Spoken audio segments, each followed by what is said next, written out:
Congratulations to Caitlin Clark, the Time Magazine 2024 Athlete of the Year. Is that unexpected? Not really. This girl has been crushing it as far as the celebrity, as far as the notoriety, everything that she has earned from playing basketball coming out of Iowa and then lighting up the WNBA, everything that's done for the game, including the controversy, the interest. They all have to go hand in hand because she has pretty much elevated the WNBA to mainstream status. A lot of people had a problem with that for obvious reasons. And if they're not so obvious, do your own homework. But for what she did coming into the league and the interest she brought into the league is unprecedented. You've never seen this, in my opinion, at least from a female athlete. And I'm trying to think of, has there been anybody to be able to really captivate an audience the way she did this year? Not in recent memory. I can't think of it. Maybe you might have some Olympic athletes, usually like gymnasts in the past, but not since like you had like Mary Lou Retton in the 80s, because back then there was nothing else to focus on. So if you had an Olympic athlete, when Mary Lou Retton did what she did, the world was captivated by her. Wheaties and commercials and all of that type of stuff. And like I said, back then, there was not as much distractions. Now, with social media, everybody got a podcast. There are so many other directions you can go. But Caitlin Clark captured the world with what she was doing on the basketball court. And by her interest, just elevated the whole genre of women's sports, especially the WNBA women's basketball. For the first time ever, the women's college game outpaced the men in the NCAA as far as viewership. That was all because of what Caitlin Clark did when they played LSU, and her and Angel Reese got together and they had an incredible series and LSU took the title. It just sparked a whole lot of interest that didn't exist. And you had your rivalry, even though it didn't kind of make sense.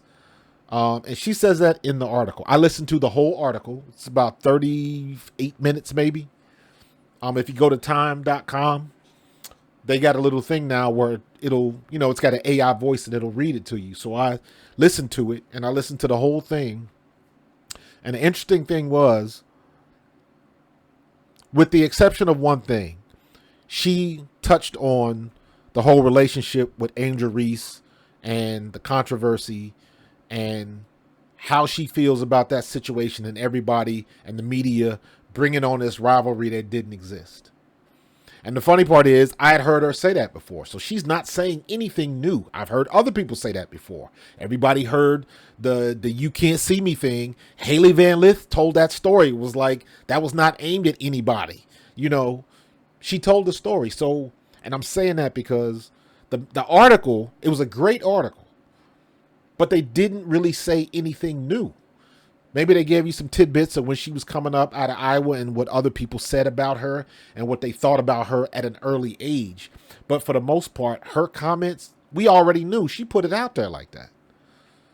Nobody just paid attention to it because everybody was trying to build up the controversy. And she said it. How are we going to be a rival? How are me and Angel Reese going to have a rivalry and we don't even guard each other? We don't play the same position. And she said it. She said, I don't know her that well, but we've had a lot of respect. We have respect for each other. That's what athletes do.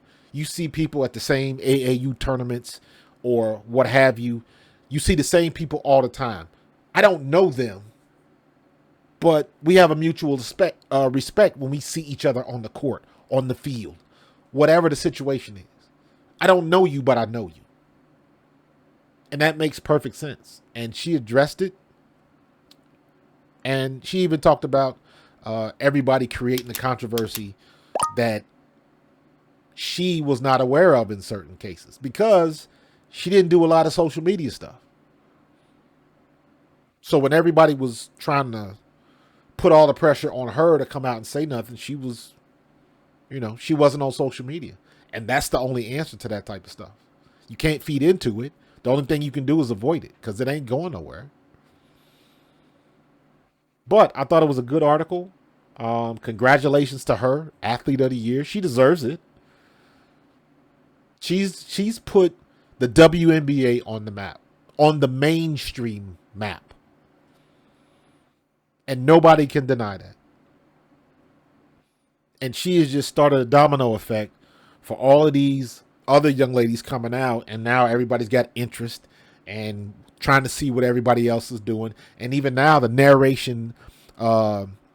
narrative now is that looking at Juju Watkins and Paige Beckers and Hannah Hidalgo and all of these other people, all these other young women coming out that will be in the W if they so choose in the next few years, nobody's living up to the hype machine that Caitlin Clark had the last 2 years she was at Iowa.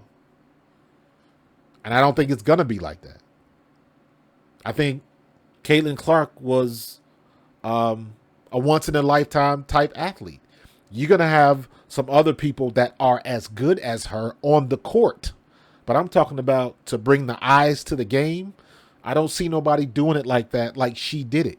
Because I'm trying to think of a female athlete in college that drew interest like she did in basketball. I can't think of any. But it was a great article. I encourage anybody go to time.com and read and listen to the article. Listen to while you clean something. It's a pretty good article.